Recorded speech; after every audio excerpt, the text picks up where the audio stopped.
All cartoon villains bring evil to their worlds, but some of these villains seem frankly frightening or repulsive, while others hide their darkness behind their charisma and charms.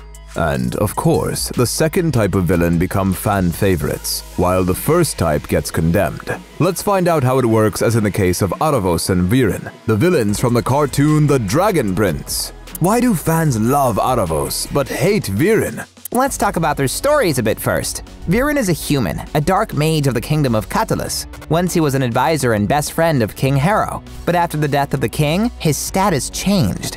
He went from advisor to a king, then he became a traitor, and this cycle repeated itself until the end of Season 3, where Viren was already designated one of the main antagonists of the show. Some fans suggest that Viren became a villain much earlier. They suspect he killed Harrow out of jealousy and resentment, before the arrival of the elven assassins.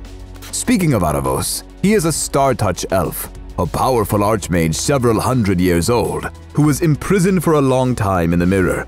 And in the present time, he helps Viren to seize power in the human world and become the strongest magician. Or that's what he says. So what's the difference between Aaravos and Viren? They are both villains, bringing death and destruction to the world of people and Zadia, but for some reason the audience instantly fell in love with Aaravos and hated Viren.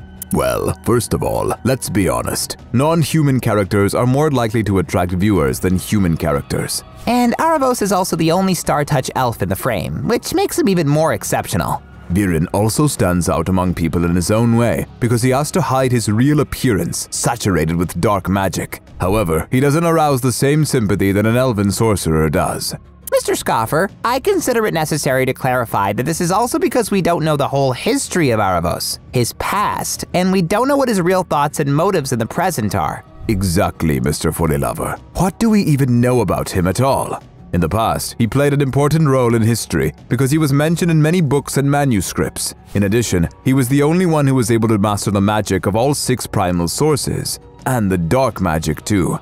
But then, for some reason, he became an enemy and ended up imprisoned in a mirrored trap, and all the information about him in the books became unreadable. The text erased from the pages if you tried to read it. But now, as he is on his way to his liberation and is leading Viren's actions, it is still not completely clear what his plan is. Does he really serve Viren to help him rule over the lands? Because somehow that's hard to believe. And even though Aaravos claims he is not lying, it still feels like he's just manipulating everyone. So what's so attractive about it? Maybe his aura of mystery and enigma is precisely what attracts fans? Because no one knows for sure what Aaravos is seeking, you can come up with a lot of theories that are successfully superimposed on his line of behavior and actions.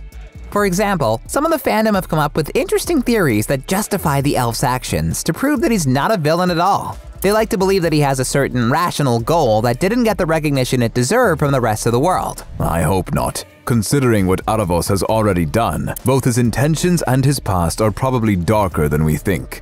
Well, it might not be that important for those who fell for Aaravos' most important feature, his charisma.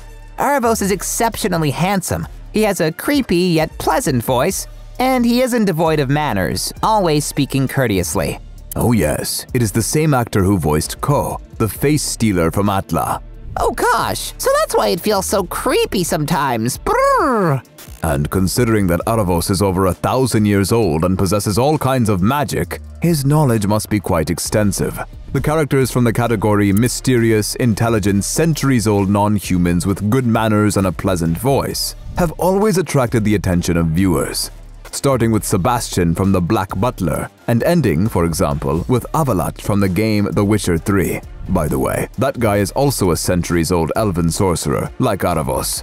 But while Aaravos gets all the fans' love, Viren, who collaborates with him, is clearly hated. And for a reason. It is still unclear what goals he is pursuing. He says that he wants what's best for humanity, but he tries to reach that with the help of destructive dark magic. That's what should have made Viren an ambiguous character in the eyes of fans. He helped King Harrow kill the Titan to relieve Durin of hunger, but he also pushed the king's hatred to kill Avizandum, the Dragon King. After the death of King Harrow, Viren wants to protect Catullus and takes power into his own hands.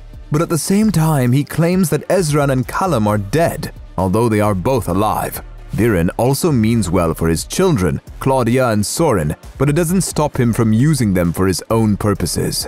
Is he that ambiguous after that?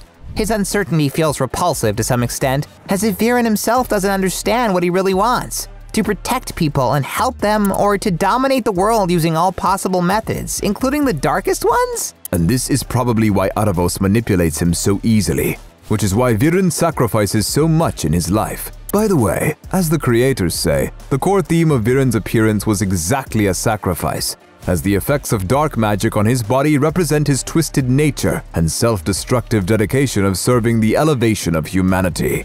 Now everything is clear. The topic of dark sacrifices for the sake of greatness or elevation has been raised many times in different shows, and even in the real history of mankind. This is the most common trope, and it rarely leads to anything good. Maybe fans don't like Viren for repeating such an obvious mistake? Sounds interesting. Perhaps that is the truth. Viren seems to be lying to himself. He makes great sacrifices for the sake of great ideas, but at the same time he sinks to the point where he uses his own children and is ready to give up the people he was going to protect.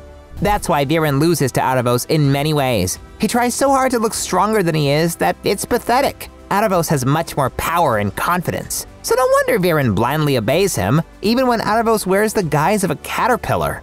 We can only hope that in the next season and new comics we will learn more about both Aaravos and Viren, what they plan to do next, and whether the main characters will be able to cope with them. And what do you guys think about these two? Do you like Aaravos and hate Viren, or is it vice versa for you? Let us know in the comments! And don't forget to subscribe to Cartoon Junkies!